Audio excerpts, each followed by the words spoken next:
Bueno, la última charla del día de hoy, pero por ahí es la mejor, así que... la charla es sobre dislipidemias monogénicas y poligénicas, y la verdad es que es un placer que me hayan convocado para coordinarla porque aprecio mucho a la gente que va a estar como disertante. La primera charla es, tengo machete, dislipidemias combinadas familiares, manejo en el 2022, a cargo de Gustavo Yunta, que es cardiólogo, experto en lípidos y pertenece al staff de Fundación Favaloro. Presento también a los otros disertantes. La segunda charla es cómo implementar scores genéticos en la práctica clínica, a cargo de Virginia Bañares, que es licenciada en Ciencias Biológicas, doctora en Biología Molecular, especialista en Genética Molecular y trabaja como investigadora principal en el Centro Nacional de Genética de ANLIS en aspectos genéticos de la enfermedad cardiovascular y las dislipidemias, y pertenece a la Red Iberoamericana de Hipercolesterolemia Familiar. Y la tercera charla, que es acerca de hipercolesterolemia familiar en el 2022, estado del arte, está a cargo del doctor Rodrigo Alonso, de Chile, que todos conocen, presidente de la Corporación Grupo Chileno de Trabajo en Aterosclerosis, presidente de la Federación de las Américas de la International Atherosclerosis Society, coordinador del Centro Avanzado de Medicina Metabólica y Nutrición en Santiago de Chile y es board de la Fundación de Hipercolesterolemia Familiar en España y de la Asociación Red Iberoamericana de Hipercolesterolemia Familiar. Listo. Empezamos nomás. Bueno, ante todo, muchísimas gracias por la invitación y felicitaciones a los organizadores por una vez más un excelente encuentro con todos ustedes. Así que muchísimas gracias por haberme considerado para esta pequeña charla, donde vamos a hablar de, por ahí, uno de los desafíos que tenemos desde el punto de vista clínico en el diagnóstico de dislipidemias, que es la hiperlipemia familiar combinada. Estos son mis conflictos de interés. Y bueno, básicamente, como introducción vamos a decir que vamos a hablar de una de las patologías metabólicas más frecuentes del perfil lipoproteico. Fíjense que hay algunas estimaciones de prevalencia que van del 0,5 al 4% de la población general, que está caracterizada por una hiperproducción de ApoB asociada a hipertrigliceridemia e hipercolesterolemia, y que esto a su vez está muy vinculado a eventos cardiovasculares y antecedentes familiares de dislipidemia. Además, y uno de los grandes obstáculos en esta patología, es que no hay un consenso universal sobre su definición y sus criterios diagnósticos. Y tal vez el primer impacto que tenemos sobre el tema, ¿sí? Fíjense que si comparamos la cantidad de publicaciones que ha habido en este último tiempo entre la hiperlipemia familiar combinada y, por ejemplo, la hipercolesterolemia familiar heterocigota, la verdad es que tenemos menos de la mitad de las publicaciones. Y de hecho, ha habido menos interés científico en la hiperlipemia familiar combinada, a pesar de la influencia en el riesgo cardiovascular y a pesar de su prevalencia en los últimos años. Me animo a decir que estos años de éxito de la HFC han estado en coincidencia con esa década del 2000 al 2010, donde los factores metabólicos, el síndrome metabólico, era tan importante y teníamos tanta esperanza en el tratamiento y optimización de estos factores. Y lo primero que vamos a decir de esta patología es que es una patología poligénica. A diferencia de la hipercolesterolemia familiar, donde hay un gen que va a ser responsable de todo el trastorno, la verdad es que hay una confluencia de genes, ¿sí?, variantes genéticas, polimorfismos y mutaciones que se describen para esta patología. Entre ellos vamos a tener alteraciones que tienen que ver con la disfunción del adipocito, alteraciones que tienen que ver con el transporte transmembrana mitocondrial, alteraciones que tienen que ver con el clearance de LDL, con el clearance de lipoproteínas ricas en triglicéridos y también alteraciones que van a tener que ver con una hiperproducción de VLDL sobre todo y de grasas a nivel hepático. Es importante destacar que una de las mutaciones más importantes, esta que está por acá, es este USF1, es el gen que codifica para el Upstream Transcription Factor 1, que básicamente codifica para una proteína que a su vez regula la expresión génica de otras al menos 40 proteínas relacionadas con el perfil lipoproteico, pero también con el perfil glucémico. Y, por ejemplo, la piruvato quinasa, por ejemplo, la lipasa hormonosensible, tienen parte de su regulación basada en la función de este gen. Y para algunos, este gen es central, ¿sí?, en la producción de toda la patología. Básicamente, el mecanismo de acción que nos va a llevar al problema del perfil hipoproteico y la consecuente enfermedad cardiovascular tiene su base en un aumento de la disponibilidad y producción de ácidos grasos a nivel hepático, que esto va a estar acompañado de un aumento en la producción y desregulación en la producción de la ApoB, ensamblaje de VLDLs, aumento de secreción de VLDLs que además están enriquecidas en triglicéridos, y que van a tener a nivel del plasma un clearance enlentecido y que por último van a producir LDLs pequeñas y densas. Todo este entorno, que además se asocia con insulinoresistencia, con hipertensión arterial, explica perfectamente por qué estos pacientes van a tener mayor predisposición a eventos cardiovasculares. Y bueno, acá está justamente uno de los problemas.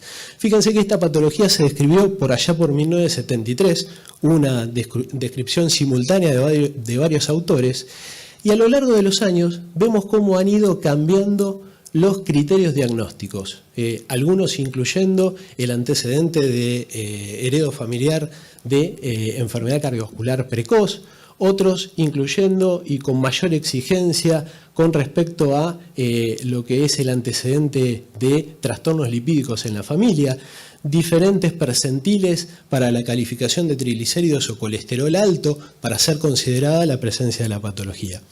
Por ahí una de las definiciones más concretas es la del 2014 del doctor Mata y colaboradores, en la cual el doctor Alonso la conoce bien porque es uno de los coautores. Fíjense que se define la presencia de hiperlipemia familiar combinada cuando un adulto tiene más de 240 de colesterol asociado o no a un aumento mayor a 200 de triglicéridos, valores más reducidos para los menores de 20 años y en ausencia de una causa secundaria de dislipidemia. Y esto además asociado a 2 o más miembros de primer grado que tengan algún tipo de dislipidemia de las que se asocian con este trastorno, ¿sí? Por supuesto excluyendo las hipercolesterolemias claramente vinculadas a la hipercolesterolemia familiar, como el LDL muy alto o la presencia de santomas tendinosos en la familia. Tener tal divergencia en los criterios diagnósticos no es gratuito porque fíjense que en este estudio que se analizaron casi 350.000 pacientes y se probaron estos criterios diagnósticos, fíjense que diferentes criterios nos van a llevar a diferencias muy grandes en la prevalencia de este trastorno lipoproteico. Y si uno analiza la concordancia entre esos criterios diagnósticos, fíjense que es menor, ¿sí? La verdad es que hay una divergencia muy grande entre estos criterios y el diagnóstico de nuestros pacientes. Y es por eso que tal vez, más allá de criterios diagnósticos demasiado estrictos, tenemos que recuperar este tema de nuestra evaluación clínica del paciente y tener en cuenta algunas características clínicas que nos van a ayudar a identificar con mayor precisión a los pacientes que tienen hipercolesterolemia familiar combinada. Entre ellos, recordemos siempre que es una dislipidemia que se va a manifestar por hipertrigliceridemia asociado o no a hipercolesterolemia. Característicamente vamos a tener aumentos de ApoB100. Vamos a tener varios componentes en la familia que van a mostrar algún trastorno lipídico, lo vamos a ver en la diapositiva posterior, el famoso fenotipo alternante, que diversos componentes de la familia van a tener inclusive diversas expresiones de dislipidemia. Generalmente, y esto lo vamos a tener que buscar en el interrogatorio, vamos a buscar los antecedentes de enfermedad cardiovascular en los familiares, sobre todo de primer grado. Una cosa que nunca tenemos que dejar de preguntar: ¿a qué edad comenzó la dislipidemia? ¿Sí? Esta es una dislipidemia que es patrimonio del adulto joven, aunque en los últimos años la verdad es que diversos autores empiezan a sugerir que la busquemos inclusive en la adolescencia. Pero el hecho de contar con un laboratorio normal, sobre todo con colesterol normal, antes de los 20 años, nos va a ayudar, cuando tengamos ese dato disponible, sobre todo a descartar la hipercolesterolemia familiar. Y la otra cosa que tenemos que tener siempre en cuenta con esta dislipidemia que colabora al riesgo cardiovascular que conlleva, es la asociación que tiene con la hipertensión arterial, la diabetes, el aumento de incidencia de diabetes, que lo vamos a ver después, su asociación con síndrome metabólico, ¿sí? Y fíjense cuánto se parece la discusión del síndrome metabólico a la discusión de la hiperlipemia familiar combinada, y también asociada a esteatosis.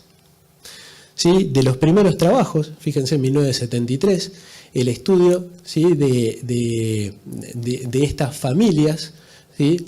Realmente nunca contamos con tantos familiares y con tanta información, pero fíjense que el fenotipo alternante hace que de un portador, ¿sí? La descendencia pueda expresar diferentes tipos de dislipidemia, hipercolesterolemia, hiperlipemias mixtas, hipertrigliceridemia, ¿sí? Y esto es parte del criterio diagnóstico, ¿sí? Por eso tenemos que perder en el interrogatorio de nuestros pacientes un tiempito en investigar lo mejor posible las características de toda la familia.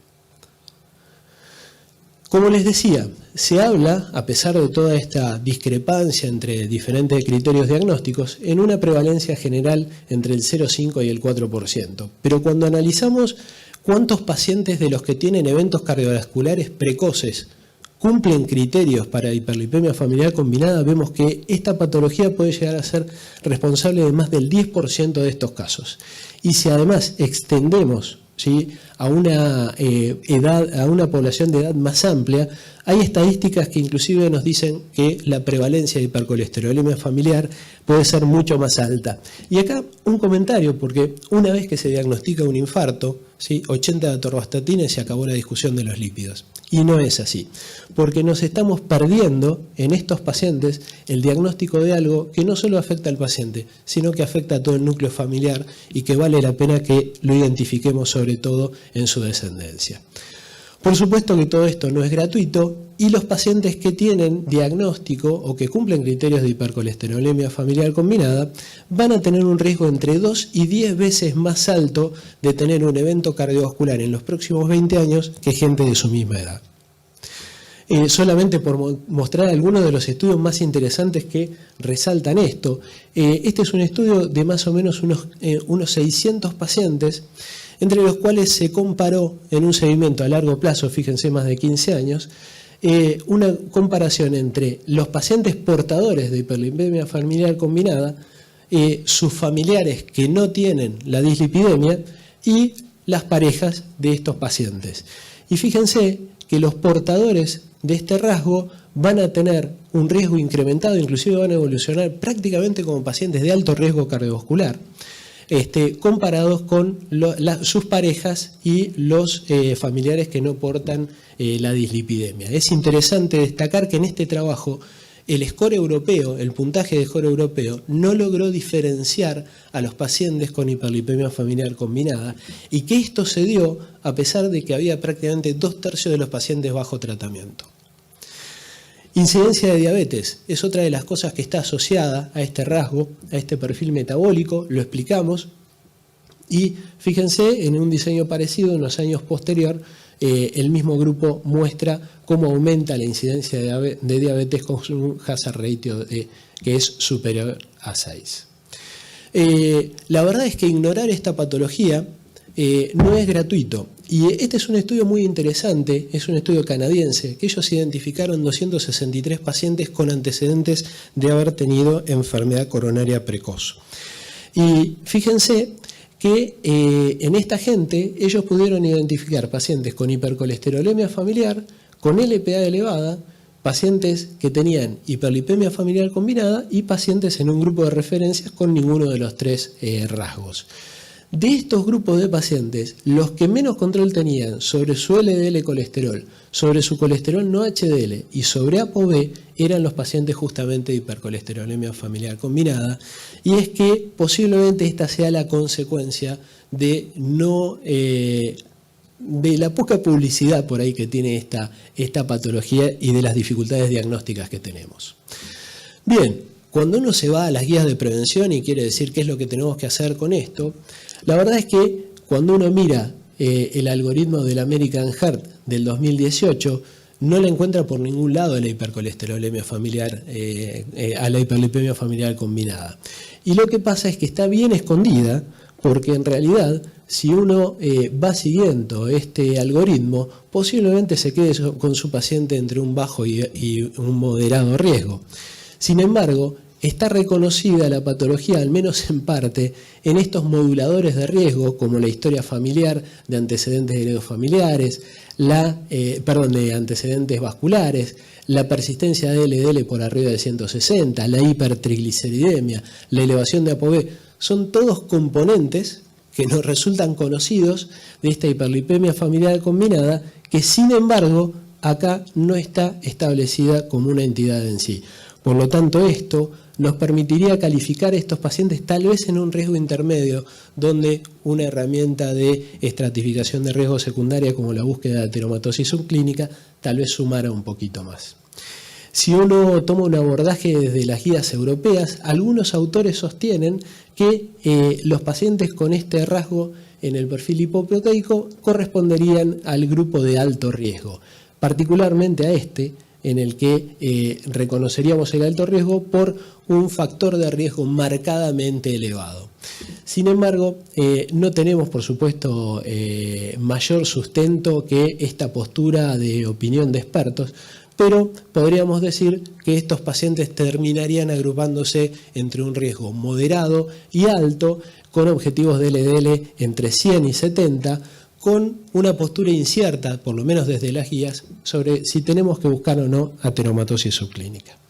Creo que todos los que lo diagnosticamos la terminamos buscando, pero bueno, al menos desde el punto de vista de las guías esto no está del todo claro.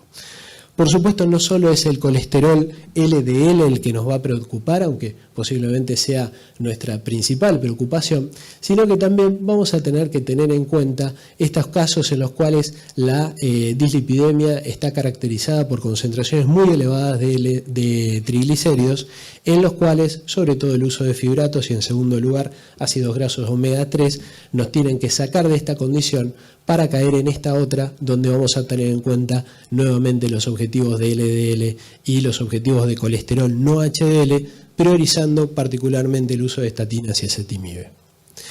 En definitiva, acabamos de hablar de una patología lipídica muy frecuente y muy responsable y vinculada del riesgo cardiovascular. Lamentablemente no tenemos consensos y los criterios diagnósticos son divergentes entre las diferentes publicaciones, pero tenemos muchas herramientas clínicas para sospecharla y muchas veces podemos confirmar, aunque sea un diagnóstico clínico de esta patología en nuestros pacientes. Recordar, como pasa en otras dislipidemias, que cuando encontramos a estos pacientes tenemos una enorme oportunidad de tratamiento, no solo para ellos, sino también para sus núcleos familiares. Bueno, muchas gracias.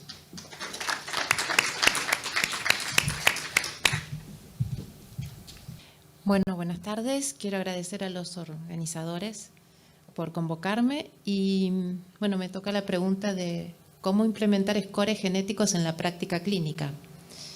Y es una muy buena pregunta en la cual están enfocados varios expertos y tratando de organizar y plantear bases como para poder hacer las mediciones comparables y lo más universales posibles. Estado actual de los scores poligénicos. Hace un año, el grupo de expertos de Klingen, en conjunto con el grupo del catálogo de scores poligénicos, publicaron este trabajo en el cual señalaron que hasta ese momento, hace un año más o menos, no había un acuerdo sobre las buenas prácticas para desarrollar los scores poligénicos. No había estándares o controles acordados para evaluar su contribución clínica. hay heterogeneidad en los reportes, en especial cuando se pretende evaluar interacciones gen-ambiente. Algunos resultados resultan difíciles de reproducir, también son difíciles de comparar. En 2011 se creó el Genetic Risk Prediction Studies Statement. Sin embargo, 10 años después prácticamente, siguen las discrepancias y diferencias entre los aportes y hay que revisar las bases y condiciones. Y se evidencia la necesidad de la educación en genética, entre otras especialidades, y el trabajo multidisciplinario. Terminología. Cualquiera que vaya viendo los trabajos aparecen distintas siglas. PRS se refiere a un puntaje de riesgo poligénico.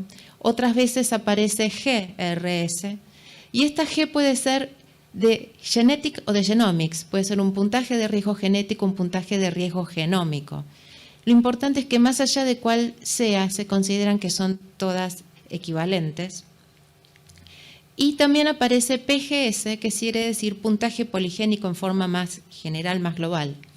Los dos primeros son más interesantes porque tienen la palabra riesgo y es importante que nos tener presente siempre que estamos hablando de riesgo y no de variantes causales.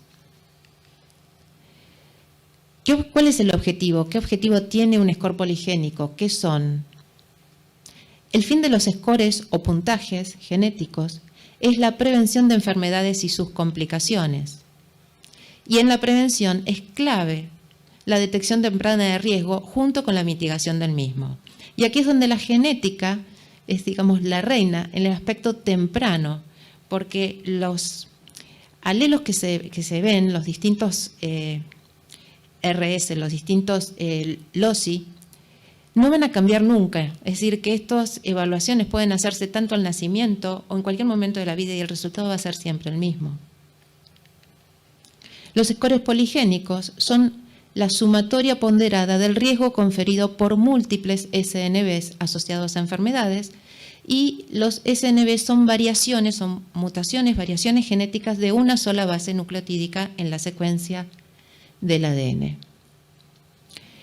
Un score poligénico agrega los efectos de muchas variantes genéticas y llega a un número final que sea fácil de manejar y de interpretar, y para el cual hay que establecer un cutoff respecto de cuándo estaríamos o no enfrente de lo que se está evaluando. Pueden estar compuestos por cientos y hasta millones de variantes genéticas. En general son polimorfismos. Esto es a lo que se apunta, dado que la metodología con la que contamos hoy, básicamente NGS y en el primer mundo, que van hacia la secuenciación de genoma completo, obtener toda esta información es mucho más simple de lo que nos resulta a nosotros aquí ahora y de lo que era hasta no hace mucho tiempo. Pensando en la cantidad de estos de cientos y hasta millones de variantes, en los scores disponibles que más vemos en la parte ligados a los niveles de colesterol LDL, los primeros scores son muy chiquitos, tienen 12, 10 o un poco más de polimorfismos, algunos reducidos hasta 6, y ya se está pensando en hacerlos de cientos y miles, ¿no? El peso de cada variante se estima a partir de un estudio de asociación, en general los estudios Chihuos, y cuando se construye un score hay que tener en cuenta cuántas variantes se va a incluir, qué variantes se van a incluir, el peso de cada una, arquitectura genética y heredabilidad. Es posible que no pueden incluirse dos alelos que tengan, que se segreguen juntos, que tengan algún grado de ligamiento. También puede ser que haya alguna interacción entre ambos, con lo cual habría que ser cuidadosos en el momento de incorporarlo. Y aquí en esta tabla, en la columna de la derecha, es donde están los pesos de los distintos polimorfismos. En la primera está en la ubicación precisa, el RS number, y en la segunda la contribución para ese score. Scores poligénicos hay varios, están los de predicción de riesgo de desarrollar una enfermedad, los de diagnosticar una enfermedad o algún subtipo. Otros apuntan a un pronóstico de una enfermedad, a estimar el riesgo de futuras situaciones adversas. Otros apuntan a la terapéutica, a predecir la respuesta a un tratamiento en particular. Y hay una organización que está en la Universidad de Cambridge, que tiene un catálogo de scores poligénicos que a la fecha del 8 de septiembre, que dice ahí arriba, había reportados o incluidos 2.676 scores de 559 rasgos distintos. Es decir, hay muchos y va en aumento. Si entramos en el catálogo, este es un gráfico, los distintos rasgos que van evaluando. Están remarcados con flechas los de enfermedad cardiovascular, hay 127 scores. Asociados a mediciones cardiovasculares, 86. Asociados a mediciones de lípidos o lipoproteínas, 107. A desórdenes metabólicos, 118. Y a tratamiento, solo 3. Si entramos, por ejemplo, en los que están asociados a lípidos y lipoproteínas, estas son las discriminaciones. Y asociados a la lipoproteína de baja densidad hay 38 scores poligénicos. Estos son los 3 asociados a distintos tratamientos. Están las estatinas, broncodilatadores y beta bloqueantes.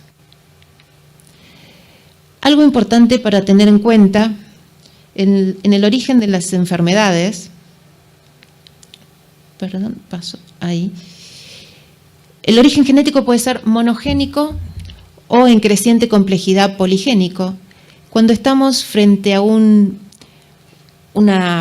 enfermedad monogénica, esta se puede explicar a través de un solo gen y con una sola variante. Estas variantes tienen efectos muy pronunciados y son causales, y estamos en un contexto, en una herencia con un patrón monogénico. Eso es muy importante y es una fase, digamos, una rama de la genética, y cada vez más estamos entrando en la poligénica, en la cual hay muchos genes y por lo tanto muchas variantes. Estas variantes ya no son mutaciones raras, sino que son en general polimorfismos, y son polimorfismos por la frecuencia que tienen en la población, tiene que ser del 1% o más. Y cuando vemos todas estas variantes, algunas van a contribuir, por ejemplo, en el caso del LDL, a aumentar el valor del mismo o a disminuirlo. Es decir, que la concentración de LDL que estamos viendo es la resultante de la sumatoria de todos los efectos de estos alelos, siempre considerando el ambiente. Algunos conceptos importantes. El estudio genético siempre nos permite confirmar una enfermedad sospechada, es decir, hay un fenotipo que es la clínica y se quiere comprobar si hay un genotipo que llegue a la certeza. Cuando se identifica una variante causal en un contexto monogénico, tenemos esa certeza. Ahora, un resultado negativo no lo excluye, porque es posible que no se haya detectado, que no se haya estudiado todas las zonas. Las formas monogénicas y poligénicas pueden presentarse simultáneamente, una no excluye a la otra. La influencia del ambiente es mayor en la herencia poligénica, eso ya lo mencionó también Gustavo, lo menciono yo y lo voy a seguir mencionando. Y los scores poligénicos deben ser chequeados y evaluados en el ambiente en el que se aplique. En los scores poligénicos hay que considerar en qué etnia se determinaron los pesos de los alelos que se están utilizando. Una de lo que se propone y lo que se busca es justamente tratar de universalizar los scores. Y cuando se van estudiando los loci que se usan, que se van seleccionando, en general son bastante constantes a través de distintas etnias o distintas poblaciones que pueden tener algunas variaciones. Criterios a tener en cuenta. En la práctica, los scores tienen que evaluar la eficacia que tienen, es decir, cuánto contribuyen a mejorar la precisión del riesgo. No hay estudios costo-beneficio. El daño. ¿Qué daño podrían provocar? Y esto apunta en general a algún problema en discriminación por saber de antemano el riesgo de desarrollar alguna enfermedad. Logística y educación respecto de su implementación, capacitación en genética para profesionales de otras especialidades, considerar, sugerir, determinar bases para la reglamentación del uso de los scores. Y para ir terminando, los scores o puntajes de riesgo poligénico se presentan como valiosas herramientas para predecir el riesgo de desarrollar una enfermedad o el pronóstico o diagnosticar o predecir una respuesta al tratamiento. Su inclusión en los paneles de genes es una alternativa, como así también la construcción de, por ejemplo, arrays exclusivos para los distintos scores. Aún es necesario establecer lineamientos para su uso correcto, y dado que en los patrones de herencia poligénicos la influencia del ambiente tiene un gran protagonismo, es recomendable determinar los valores de los scores en cuestión en la población local en la que se van a utilizar. Gracias por la atención.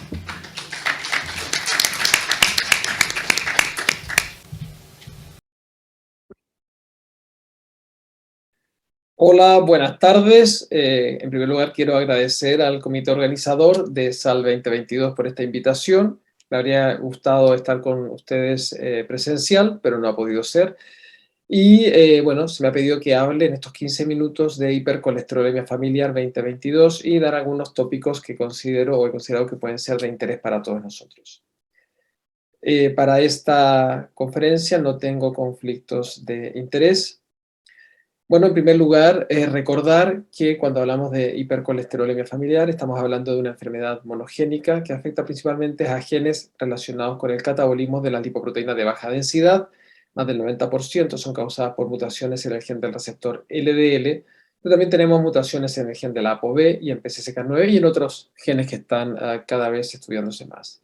Tiene una transmisión autosómica dominante y por lo tanto afecta al menos al 50% de la descendencia. No es una enfermedad rara, la hipercolesterolemia familiar heterocigota tiene una prevalencia estimada de 1 por cada 250 a 300 habitantes en la población general. La que sí es rara es la hipercolesterolemia familiar homocigota, que tiene una prevalencia estimada de 1 por cada 300.000 a 1 millón de habitantes. Sabemos que tiene una expresión fenotípica variable, que los niveles de colesterol LDL, que están elevados desde el nacimiento, pueden tener cierto solapamiento con niveles de colesterol LDL de otras situaciones, como la hipercolesterolemia poligénica, y también en los casos de HF heterocigota severa pueden solaparse con los niveles de los homocigotos. Los santomas, que son patognomónicos, no están siempre presentes en nuestros pacientes, y también la enfermedad cardiovascular, como también sabemos, es lo importante del diagnóstico por su desarrollo en edades tempranas, pero que también nos vamos a topar con familias que tienen desarrollo muy temprano y otras que lo hacen tardíamente o no lo hacen. Así todo, los pacientes con HF se consideran pacientes de al menos elevado riesgo cardiovascular y sabemos que este riesgo es heterogéneo, por lo tanto va a haber cierta necesidad de estratificar el riesgo en esta población. Por último, hemos tenido mejoras en el tratamiento, las estatinas potentes están en la base con ezetimiba, pero se han desarrollado los inhibidores PCSK9, tanto los anticuerpos monoclonales como las moléculas pequeñas de interferencia, algunos antisentidos, el ácido bempedoico, etc. Y las nuevas metas en colesterol LDL de las últimas guías europeas ya de hace unos años, que son bastante más estrictas, pero que por lo tanto conseguir metas en estos pacientes, en los heterocigotos severos y en los homocigotos, es tremendamente complicado y difícil. Entonces yo he seleccionado estos tópicos para referirme en riesgo cardiovascular, algo de genética, de lipoproteína A y la estratificación del riesgo, y algunas palabras del tratamiento en cuanto a consecución de metas y el uso de inhibidores en población pediátrica. Como ya les dije, hay una gran heterogeneidad en el inicio y progresión de la enfermedad cardiovascular aterosclerótica en esta población, tanto en personas de la misma familia como aquellas de familias distintas, pero que comparten la misma variante patogénica. Y puedo decir que tenemos el grupo de pacientes que hacen enfermedad cardiovascular prematura en un extremo y tenemos los pacientes resilientes o resistentes al otro lado. Y una serie de factores pueden explicar esta diferencia, factores genéticos, el control de los otros factores de riesgo cardiovascular, como el tabaquismo, la diabetes, la hipertensión, la obesidad, etc. Los niveles de LPA, factores inflamatorios y también el papel de las microvesículas. Sabemos que el evento cardiovascular se desarrolla y va a depender principalmente de la carga aterosclerótica, es decir, de la cantidad de lesiones que tengamos en un árbol arterial y también de la composición y calidad de la placa. Entonces, ¿cómo es este riesgo? Aquí tenemos datos del estudio SafeHeart, del estudio de Copenhague en población general y estudio genético. Recordar que para el SafeHeart, en este análisis, el odds ratio ajustado para enfermedad cardiovascular fue de 3, comparando los HF con diagnóstico genético versus sus familiares no afectos. En el estudio de Copenhague, en población general, el odds ratio ajustado para enfermedad coronaria fue de 13, comparando aquellos con criterios de definición, definitivo de certeza y de probabilidad versus los no HF, casi 5 cuando se comparaban aquellos HF posibles sin tratamiento versus los no HF. Los datos de la secuenciación de estos tres genes, LDL receptor, ApoB y PCSK9, en 7 cortes caso control de un consorcio genético y en 5 estudios prospectivos, nos ha dado datos más tremendamente importantes. Uno de ellos es que para el mismo nivel de colesterol LDL, aquellos que tienen mutación en alguno de estos genes tienen un riesgo mucho mayor que aquellos que no tienen mutación. ¿Por qué? Porque es una carga que se arrastra desde el momento del nacimiento. Los otros ratios ajustados los tienen ustedes a la derecha de la diapositiva. 3 veces más en los que tienen mutación versus los que no tienen mutación. El tipo mutación también es importante. Hace ya varios años nosotros mostramos en el estudio SafeHeart, en un estudio de corte transversal, que aquellos que tenían mutaciones de alelo nulo tenían un riesgo mayor que aquellos que tenían mutaciones de alelo defectuoso. Datos similares a lo que refería la población holandesa. Recientemente se ha publicado un estudio en colaboración con el grupo francés, el Referchol, el Biobanco del Reino Unido y el de Canadá, con más de 2.000 casos y un estudio de seguimiento a 10 años, en el cual se observó que aquellos que tenían mutación de alelo nulo patogénica tenían un riesgo 2 veces superior a aquellos que tenían mutación de alelo defectuoso cuando se ajustaba para otros factores de riesgo.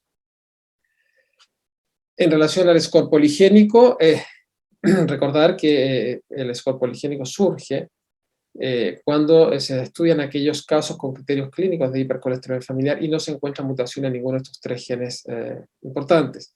Y se observa que juntando 12 polimorfismos genéticos o variantes genéticas, SNPs, se hace un score que podría explicar en parte estos casos. Bueno, en este análisis del registro de British Columbia, con diagnóstico clínico de hipercolesterolemia familiar, casi la mitad con mutación patogénica.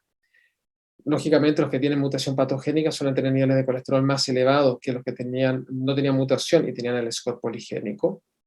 Y lo que es importante es que la presencia de una causa monogénica, como ven ustedes en la gráfica a la izquierda, en azul profundo, se asoció a un mayor riesgo de enfermedad cardiovascular prematura. También lo ven a la derecha con los hazard ratio ajustados. Y el riesgo de enfermedad cardiovascular en estos pacientes, ajustado por sexo, edad, nivel de colesterol, diabetes e hipertensión, aumenta significativamente. Pero también se ve que aquellos que tienen el score poligénico por sobre la mutación en el gen, tienen un riesgo superior de 3 veces. Por lo tanto, el score poligénico en esta población podría actuar como un modificador del riesgo en pacientes con HF. Luego el EPA, nosotros hace unos años publicamos un estudio de concepto en el cual vimos que los pacientes con HF y enfermedad cardiovascular tenían niveles de EPA más elevados que su población, que sus familiares no afectos y los pacientes con HF sin enfermedad cardiovascular. Y también que había una diferencia entre aquellos que tenían mutación de alelo nulo o de alelo defectuoso. Posteriormente hicimos este análisis en los familiares con el fin de ver el rendimiento de la cascada familiar para HF y para LPA y ver el riesgo cuando ambas patologías, ambos trastornos confluían en un mismo sujeto. Y vean ustedes que el riesgo de eventos es superior, 4 veces superior, en aquellos que heredan tanto la FH como los niveles de LPA sobre 50. Y esto es superior a cada una de las condiciones por separado, como lo ven ustedes a la derecha. En relación al rendimiento, fueron similares en el estudio SafeHeart y en el programa australiano. Cuando hacemos niveles de LPA y en la cascada en pacientes con HF, conocemos ambos trastornos, claramente mejora el rendimiento. Vamos a encontrar familiares solo con hiper-LPA, 1 en cada 2 aproximadamente, pacientes con HF solamente 1 en cada 5 y pacientes con ambos trastornos 1 en cada 3.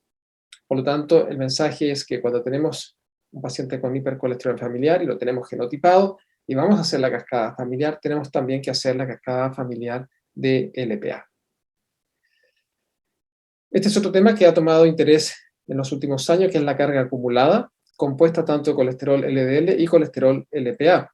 Recordar que LPA es una molécula de LDL, el 45% es colesterol, y que tiene anclado esta apolipoproteína con una serie de propiedades protrombogénicas, proaterogénicas, y que en este caso es en relación al tema del colesterol. Lo que es importante es que, viendo ustedes ahí la situación de hipercolesterolemia familiar, un sujeto con un colesterol de prácticamente 200 miligramos de decilitro en 3 situaciones de LPA, LPA 0, LPA 30 o LPA 100. Y lo importante de esto es que hay que tratar los niveles de colesterol del LPA independientemente de los niveles de colesterol LDL. Como no tenemos todavía herramientas muy potentes, solamente los inhibidores PCSK9 que reducen el LPA un 25%, reducir el colesterol LDL puede compensar el efecto discreto aún sobre la reducción de LPA. Y lo otro que es importante es que un paciente con HF no tratado y con niveles de LPA de 100 o más alcanza el umbral de enfermedad coronaria 4 años antes que aquel que tiene LPA de 30 miligramos de decilitro. En el año 2017, con los datos del Safe Heart, se desarrolló una ecuación de riesgo que fue validada a 5 y a 10 años, en el cual se incluyen una serie de factores que, como ustedes ven, son fáciles de conseguir o de medir. El peso, la presión arterial, el consumo de tabaco, los niveles de LPA, los niveles de colesterol LDL y la historia de enfermedad cardiovascular prematura. Entonces, si bien esto está hecho para una población que está genotipada y se ha intentado validar en poblaciones no genotipadas con un resultado más moderado, más modesto, nosotros pensamos que sí puede tener un valor a la hora de estratificar el riesgo en esta población y también, sobre todo, la necesidad para los nuevos fármacos y poder definir qué paciente puede, ¿no es cierto?, o va a tener una prioridad en el uso de estos fármacos más nuevos. Bueno, también hicimos un estudio en colaboración con el grupo de Francia y se observó y se valoró el valor añadido del calcio coronario sobre la ecuación de riesgo del Safe Heart en más de 1.600 pacientes con diagnóstico genético de HF sin enfermedad cardiovascular, de ambos registros, del Safe Heart y del Reperchol.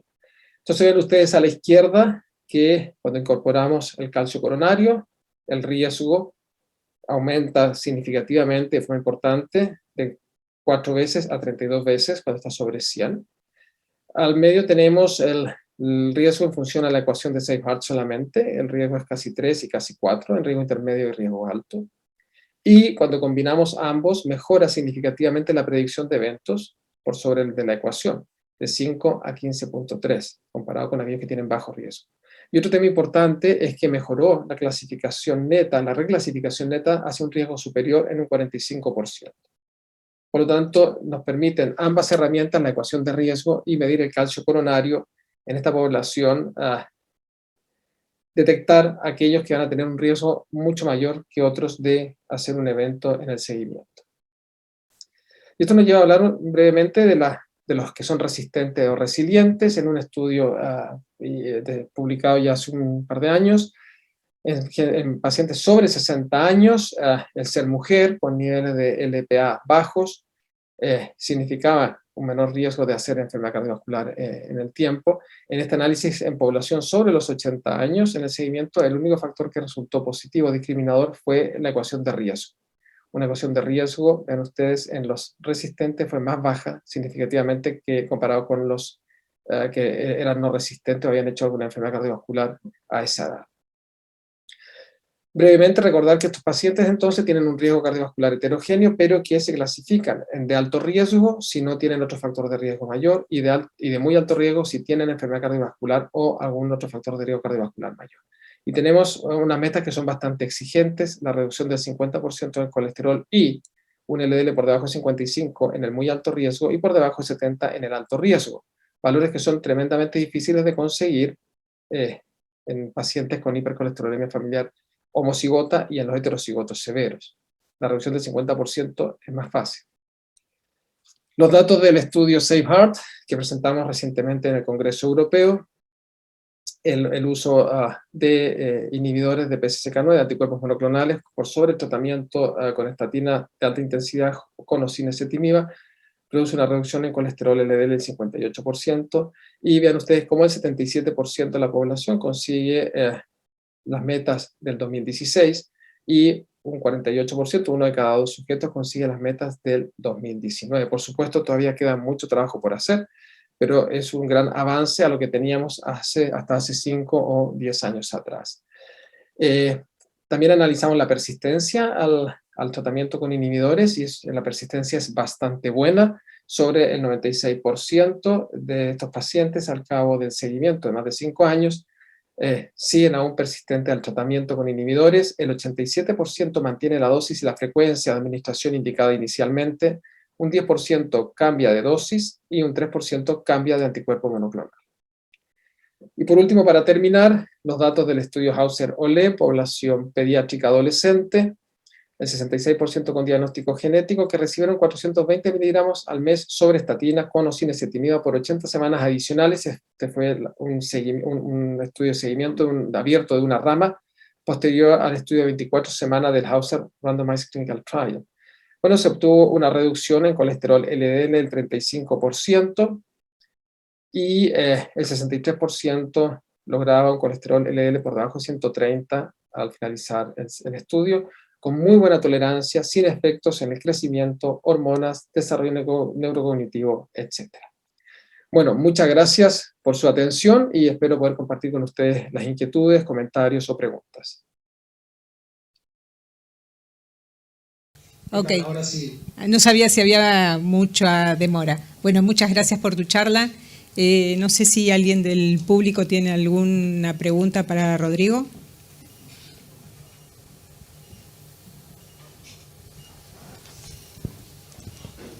Bueno, felicitaciones por la mesa a todos. No, una pregunta cortita para Gustavo, práctica de todos los días. Los pacientes con hipercolesterolemia familiar combinada, ¿deberían todos recibir estatinas? Estoy hablando de los que están en prevención primaria y que no son diabéticos. Bueno, yo creo que en definitiva sí, la mejor respuesta es que sí. Si son pacientes de riesgo por lo menos moderado, ¿sí?, y vamos a buscar un LDL por debajo de 100, tendríamos que usar en primer lugar las estatinas para tratar de lograr ese LDL, ya que por definición esos pacientes van a estar lejos de ese umbral, ¿sí? Entonces me parece razonable contestarte así en que sí. Sí. Inicialmente esos pacientes debieran estar tratados con estatinas.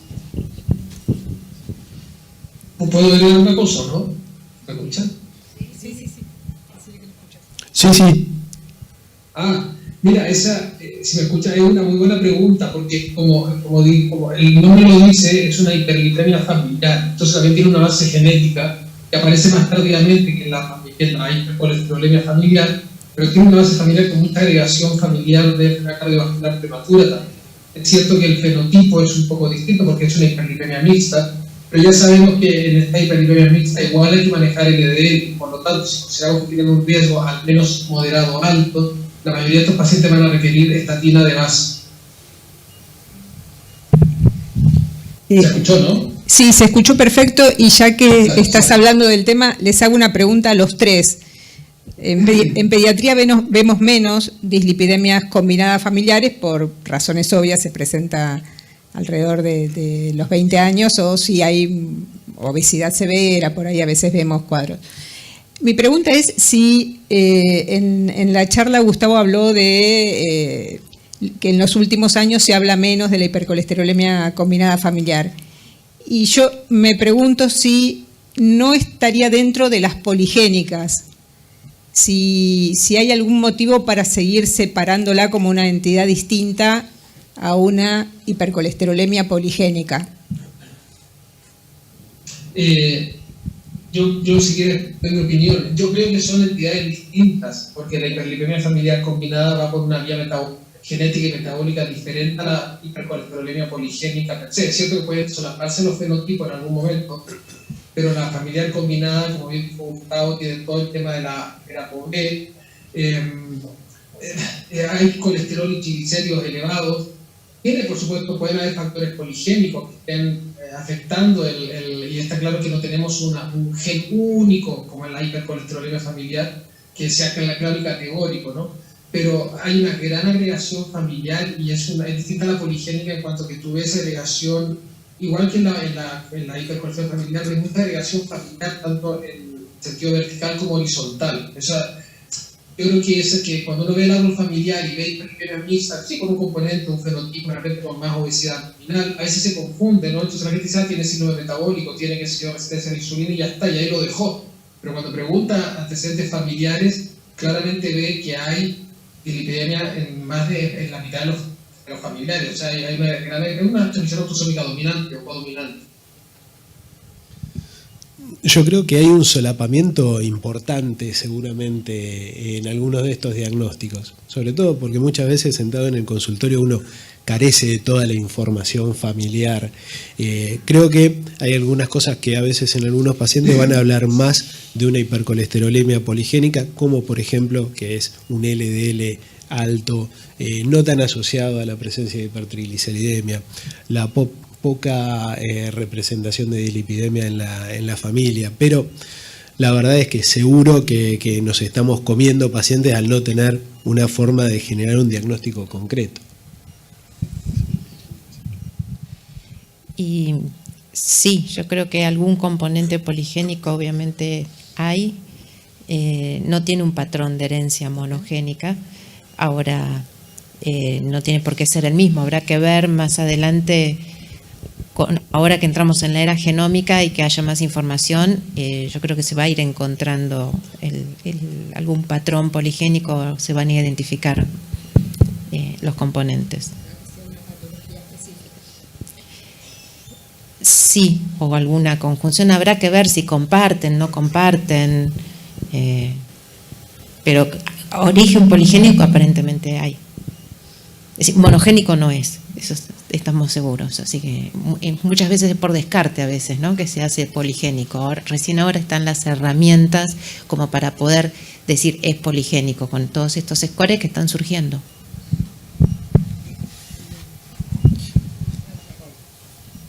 Hola Rodrigo, Pablo habla, ¿cómo andás? Felicitaciones por la disertación.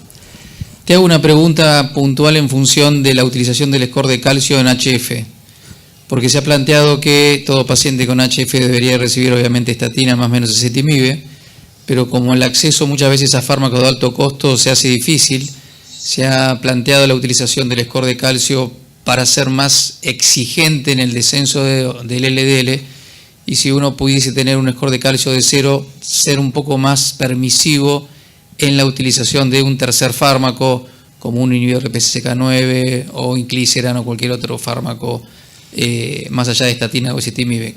¿Cuál es tu opinión o experiencia en este tema? Claro, yo creo que si estos nuevos fármacos fueran de un costo asequible, evidentemente no estaríamos buscando ecuaciones o algoritmos, ¿no?, como para definir qué paciente podría ser subsidiario o no de estos tratamientos que son muy buenos y que han cambiado un poco la evolución de nuestros pacientes con hipercolesterolemia familiar, porque a pesar de que han bajado los costos, siguen siendo tratamientos de alto costo, ¿no?, a pesar de que han reducido los costos en muchos países. Ahora, nosotros hicimos un estudio con los datos del SAFER con la ecuación de riesgo para ver de qué manera la ecuación podría ayudar justamente a determinar qué pacientes podrían ser subsidiarios, y se hace un estudio muy bonito. Luego es que, claro, esta ecuación está para poblaciones genotipadas. Entonces, si no está genotipado, tendrías que validar la ecuación a una población no que no esté genotipada. Entonces, ahí viene el tema del calcio score, yo creo que bien es útil, claro, habría que ver el tema de los costos también, pero es verdad que irradia muy poco, que es una prueba muy rápida que te dice si tienes o no tienes calcio. Hay que recordar que el tener un calcio score 0 no significa que no tengas placas, significa que no tienes calcificación. Pueden haber placas blancas, ¿no? Y ahí vendría, si merece la pena o no, también estudiar a estos pacientes en algún momento con un angiotracto coronario. Pero bueno, con el calcio score yo creo que si tiene un precio asequible y se puede hacer, te puede ayudar a discriminar bien. Ayuda a discriminar en cuanto al riesgo y por lo tanto, aquí tenemos la duda siempre, ¿no?, si el paciente tiene menos de 70 o menos de 55, porque en el fondo sabemos que estos pacientes van a ser de al menos alto riesgo. Por lo tanto, si tú un paciente que es de alto riesgo lo tienes que bajar de 70 y lo tienes con un LDL sobre 120, 130 avances, con el máximo tratamiento combinado con estatina potente y ezetimiba, vas a necesitar probablemente un nivel de PCSK9, tenga caso positivo o no tenga caso positivo. Entonces, yo creo que es una herramienta que puede ser útil. Nosotros cuando hicimos el calcio score en la población del Safe Heart, vimos que antes de los 30 años varones no tenían ninguna utilidad hacerlo. Sí tendría que ser en pacientes de más de 30 años y en las mujeres a partir de los 40 para ver un poquito la discriminación. Entonces, yo creo que es una herramienta que es útil, que no es para todos los pacientes con HF, que como la mayoría de nuestros pacientes con HF tienen al menos un factor de riesgo, por lo tanto van a pasar la investigación a riesgo muy alto. Si está la herramienta y la puedes usar, yo creo que el paciente, sobre todo estos que no tienen otros factores, que la enfermedad cardiovascular en la familia es poco evidente clínicamente, entonces en hombre de edad media, mujer de edad media, pues podrías pensar en plantear usarlo para ver si necesitas intensificar más el tratamiento. Hola Rodrigo, te habla Juan, felicitaciones también por tu presentación. Yo tengo una pregunta en relación a que históricamente decimos en hipercolesterolemia que tratamos riesgo y no tratamos genética. Pero de por sí, por tener hipercolesterolemia familiar per se, tiene alto riesgo cardiovascular. Y vos presentaste los trabajos de Pérez de Isla, en el cual justamente el hecho que tenga mutación le aumenta el riesgo. O sea, como que en algún punto la genética te sirve para estratificar el riesgo de un paciente con hipercolesterolemia. Entonces, ¿qué explicación hay en esa zona, en el sentido, hay relación genotipo-fenotipo? ¿Cómo el hecho de que tenga mutación me aumenta el riesgo? ¿Por qué mecanismo? Es una buena pregunta, porque uno podría pensar que mutaciones más graves tendrían el nivel de colesterol más alto, y por lo tanto podría tener una acción fenotípica en cuanto a tener cardiovascular mucho más prematura o tenerla, ¿no? Entonces, a nosotros nos salió, cuando hicimos el estudio en el 2008, que era un estudio transversal, el tipo de mutación y el tabaco, que es independiente de la enfermedad, pero el tipo de mutación.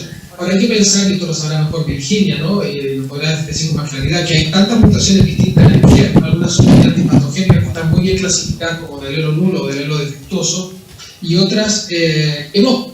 Entonces depende cómo tú las agrupes, asumiendo que tú tienes un gen alterado y el otro normal, y el otro vas a ver otra serie de factores protectores del sistema cardiovascular.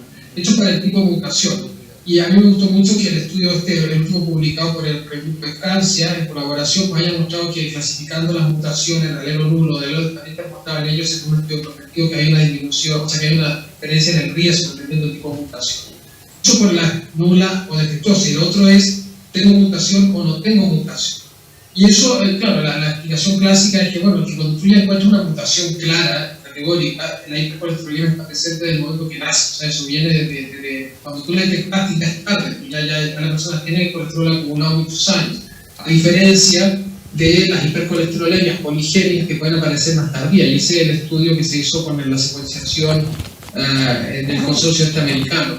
Entonces, yo creo que cuando hay mutación, lo que nos está diciendo es que esta hipercolesterolemia es de larga data y lleva años, porque desde el nacimiento, y el tipo de mutación, que yo creo que también tiene un impacto. Ahora, claro, está en la diversidad, es tan heterogéneo todo, que cuando tú lo tratas de agrupar, te resulta muy bien si logras agrupar las mutaciones. Eso me pasó también con el LPA, que cuando tú agrupabas algunas mutaciones, la LPA era más alta, pero cuando metías toda la LPA bajaba, ¿no? Entonces, yo creo que la genética es importante porque marca riesgo, por lo que te he dicho, y el tipo de mutación también si la tenemos bien clasificada.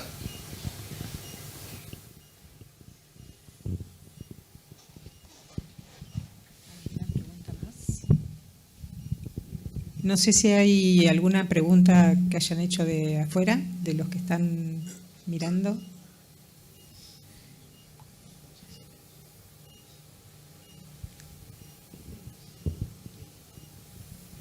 Bueno, entonces damos por terminada la mesa. Muchas gracias, Rodrigo. Gracias a ustedes A también. ustedes, encantado. Un placer. Buenas tardes a todos, gracias. Espero que la próxima sea personalmente. Esperemos. Hasta luego. Hasta luego, chao, chao. Bueno, hemos llegado al final del día. En principio, comentarles y hacer un poco del reconto de lo que ha sido este año a la cabeza de la Sociedad Argentina de Lípidos. Primeramente decir que la Sociedad Argentina de Lípidos está en movimiento, es una sociedad que sigue creciendo. Sigue siendo una sociedad joven, de menos de 20 años de evolución, pero sigue siendo también una sociedad abierta y pluralista que invita a todo aquel que esté interesado en el metabolismo y en el conocimiento de los lípidos, de la aterosclerosis, de la prevención cardiovascular aterosclerótica a unirse a la sociedad, porque es una sociedad básicamente que tiene un objetivo meramente científico. Científico como es esta reunión anual, que lo que intenta básicamente es compartir conocimiento. Esta reunión anual que volvió a ser presencial luego de 2 años con las dificultades lógicas que implica quizá nuestra realidad. Hemos tenido la presencia en forma personal de más de 50 integrantes en la sala y más de 500 conectados en algún momento del día, cosa que nos pone muy contentos, felices y eleva un poco la vara a través de lo que va a ser seguramente la reunión el año que viene. Y cuando hablamos de sociedad científica y sociedad que genera o intenta generar conocimiento, y más allá de esta reunión anual en la cual presentamos datos locales y revisamos literatura, tenemos que también hablar de la indexación, por ejemplo, de la revista a cargo de Juan de Walter y la acción de Silvina, en función de lo que ha crecido la revista, que cumple 5 años y sigue abierta a recibir artículos, casos y editoriales. La generación de documentos de exposición, como el documento de la lipoproteína pequeña, el primer documento en este aspecto de habla hispana, en la cual ha tenido una repercusión muy pero muy buena en distintos lugares. Las actividades colaborativas, la iniciativa, por ejemplo, del grupo de pediatría a cargo de Silvina y Maribé y todo su grupo de pediatras, y el convenio firmado hace escasos 2 días con la Sociedad Argentina de Pediatría para realizar actividades conjuntas en función de crear un mejor conocimiento del estado actual de las dislipidemias en el ámbito de la pediatría. Los cursos que siguen en su punto, básicamente renovándose a partir del año que viene, con 4 cursos anuales totalmente renovados. Los ateneos mensuales, la tarea de Santiago y Valeria, que incansantemente han logrado mes a mes lograr un ateneo mensual con distintos tipos de temas interesados en función no solamente de los lípidos, sino también de áreas relacionadas a la aterosclerosis y la prevención cardiovascular. Y finalmente la iniciativa y este puente de colaboración entre la Sociedad Europea de Aterosclerosis y Latinoamérica, con una oferta de grants, y sabemos que Juan y otros integrantes de la Sociedad Argentina de Lípidos han presentado y estamos a la espera del escrutinio final a ver si podemos acceder a alguna de estas posibilidades que nos ofrece la Sociedad Europea de Aterosclerosis.